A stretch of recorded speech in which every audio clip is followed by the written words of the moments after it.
Salam, hər vaxtınız xeyir olsun müəllimlər. Sizinlə FES Akademinin kurikulum təlimçisi Pəri Firud qızıdır.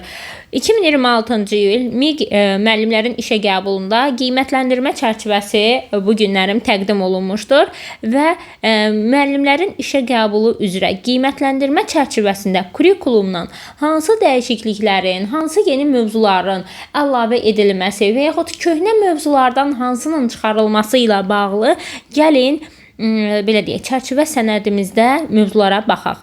İlk olaraq müəllimlər metodika və pedaqogika sahəsinə baxaq. Burada metodik səriştəlilikdən 10 sual, pedaqoji səriştəlilikdən isə 10 sual bizlərə təqdim olunacağını biz görürük. Sual sayı cəmi 20 olacaqdır. Daha əvvəlki illərdə müəllimlər ümumi təhsil qanunundan seçmələr var idi. Hansı ki biz burada demək olar ki hüquqlarımızı, vəzifələrimizi öyrənirdik və yaxud pedaqoji tələblər olsun. Hal-hazırda biz bunu çərçivə sənədində görmürük. Bir neçə mövzu var ki, təxmini 3-4 mövzu var ki, bugünkü gün biz bunları çərçivə sənədində görmürük, çıxarılıbdır və eyni zamanda çıxarılması ilə yanaşı müəllimlər demək olar ki biz bunları heç imtahanda da sual olaraq qarşımıza çıxmırdı və zənnimcə doğru addım olub ki, bunlar çərçivə sənədində olmasına baxmayaraq əvvəlki illərdə çərçivə sənədində təqdim edilirdi, amma imtahanda sual qarşımıza çıxmırdı. Amma bugünkü gün onları biz burada görmürük. Gəlin baxaq yeni mövzulardan bəs nələr əlavə edilibdir. Metodik səriştəlilik bölməsindən müəllimlər təlimdə öyrətmə və öyrənmə prosesinin təşkili. Yəni burada fən daxili, fənlər arası, fən üstü inteqrasiya bu daha əvvəlki illərdə də olmuşdu. 21-ci əsrin kompetensiyaları əvvəlki illərdə də var idi. Təfəkkürün növləri, metakognitiv bacarıqların formalaşdırılması, bilik və fəaliyyət növləri, Bloom'un idrak taksonomiyası. Bunlar daha əvvəlki illərdə də qarşımıza çıxıbdır, öyrənmişik. Yəni bunların heç biri yeni bir mövzu deyil.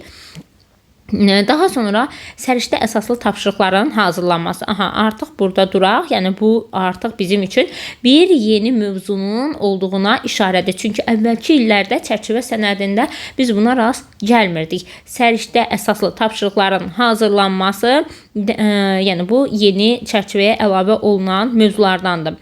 Daha sonra təlimin forma modelləri, birbaşa layihə əsaslı, oyun əsaslı, araşdırma əsaslı, problem əsaslı oyunlar, yəni öyrənmə, bunların hər biri daha əvvəlki illərdə də bizim qarşımıza çıxıbdır.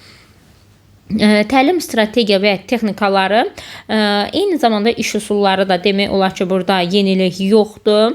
Sadəcə olaraq mənim nəzərimə burada SWOT analizi çəkdi. SWOT analizi daha əvvəlki illərdə yox idi, amma bugünkü gündə bizim qarşımıza iş üsulları olaraq əlavə SWOT analizini də qarşımıza çıxarılıbdır. İllik və gündəlik planlama daha əvvəlki illərdə də olubdur. Şagird yönümlü təlimin təşkili, cəlb olunma, refleksiya, bunlar əvvəlki illərdə var idi. Müəllimin fasilitasiya bacarığı, fərdiləşdirilmiş təlim daha əvvəlki illərdə də olubdur. İnklüziv, diferensial yanaşma, öyrənmə tərzləri daha əvvəlki illərdə də biz bunları öyrənmişik. Yəni yeni deyil. Təlimdə rəqəmsal vasitələr və süni intellektlər, ChatGPT, Canva, Education, Google Classroom, bunlar isə müəllimlər bu hissədə də biz yeni əlavə olunduğunu çərçivə sənədinə görə bilərik. Çünki əvvəlki illərdə biz bu üsulları, belə deyək, təlimdə rəqəmsal vasitələr və süni intellekt mövzusunu öyrənməmişdik. Çərçivə sənədinə yeni əlavə edilən mövzulardandır. Daha sonra tədrisdə dizayn düşüncəsi də eyni zamanda yeni əlavə olunan mövzulardandır. Hal-hazırda biz üç mövzunun yeni əlavə olunduğunu görürük. Daha sonra müəllimlər qiymətləndirmə bölməsinə keçid edək. Demək olar ki, qiymətləndirmə bölməsində dəyişiklik yoxdur. Əvvəlki illərdə biz necə təqdim olunurdu çərçivə sənədində, bugünkü gündə də köhnə qaydaya əsasən təqdim olunubdur. Qiymətləndirmənin növləri, məktəb daxili qiymətləndirmə, formativ, diaqnostik, summativ, qiymətləndirmənin meyarı, beynəlxalq qiymətləndirmə və rubrikin növləri, əks əlaqə, yəni biz bunu daha əvvəlki illərdə də öyrənmişik, dəyişiklik yoxdur qiymətləndirmə bölməsində. Daha sonra pedaqoji səriştəlilikdən isə bir neçə mövzu var ki, bunlar yeni əlavə olunubdur. Təhsildə müasir pedaqoji yanaşmalar daha əvvəlki illərdə bu salınmamışdı. Hal-hazırda biz 4 mövzunun yeni olduğunu görürük. Şəxsiyyətin formalaşdırılması, inkişafı, məktəbin və müəllimin rolu, köhnə çərçivə sənədində də biz bunu öyrənmişik. Çoxnövlü zəka, zehni inkişafın mərhələləri, sosial inkişaf nəzəriyyəsi, düşüncə tərzi, mənəvi inkişaf, öyrənmənin şərtləri, emosional zəka, psixoloji tiplər, sosial öyrənmə nəzəriyyəsi də daha öncəki illərdə qarşımıza çıxıbdır. Ancaq Brunnerin kognitiv öyrənmə, tədqiqat əsaslı öyrənmə demək olar ki, bu yenidir. Şəxsiyyət yönümlü yanaşma, bu da Rockersin şəxsiyyət yönümlü yanaşma nəzəriyyəsi yenidir. Biz 5 və 6 yeni mövzunu görürük. Daha sonra sosial emosional öyrənməni biz daha əvvəlki illərdə də öyrənmişik. Yəni sinifdə təhlükəsiz psixoloji, sosial mühitin yaratması mövzusuna aid olan sosial emosional öyrənməni də biz daha əvvəlki illərdə də öyrənmişdik. Daha sonra təlim prosesində səmərəli öyrənmə mühitinin qurulması, tələbi, üstünlüyü yeni deyil, pozitiv intizam və bərpa edici yanaşma demək olar ki, bu da yeni əlavə olunan mövzulardandır. 7 mövzunun biz artıq əlavə edildiyini görürük. Sinifin idarə edilmə mexanizmləri və strategiyaları. Bu da daha əvvəlki illərdə də olduğu kimidir, dəyişiklik yoxdur.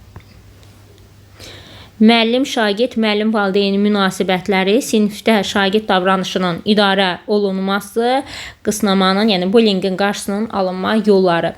Bunlar da daha əvvəlki illərdə var idi. Biz bugün müəllimlər 7 çərçivə sənədinə əlavə olunan mövzuları gördük. Bəzi mövzuların isə çıxarıldığını gördük. Narahat olmayın, heç bir yeni mövzuya görə hər birini ödənişsiz şəkildə izahları da YouTube kanalına yerləşdirmiş olacağam. Əlbəttə ki, bunun üçün kanala abunə olmanız kifayətdir ki, hər bir yeni mövzudan xəbərdar olasınız. Gəlin bir daha nəzər salaq, hansı mövzular əlavə olunubdur. Pozitiv intizam, bərpa edici yanaşma, daha sonra Brunnerin kognitiv öyrənmə nəzəriyyəsi, tədqiqat əsaslı öyrənmə nəzəriyyəsi, Rockersin şəxsiyyət yönümlü yanaşma nəzəriyyəsi, təhsildə müasir pedaqoji yanaşmalar, daha sonra tədrisdə dizayn düşüncəsi, təlimdə rəqəmsal vasitələr və süni intellektlər. Daha sonra bu hissədə biz bir iş üsulunu gördük. Səriştə əsaslı tapşırıqların hazırlanması demək olar ki, yeni mövzularımızdandır. Bu qədər müəllimlər yeni məlumatlardan xəbərdar olmaq üçün hər hansı bir yeni məlumat olarsa, bunları dərhal anındaca öyrənmək istəyirsinizsə, YouTube kanalına abunə olmanız kifayətdir. Sağ olun, salamat qalın. Hər birinizə uğurlar.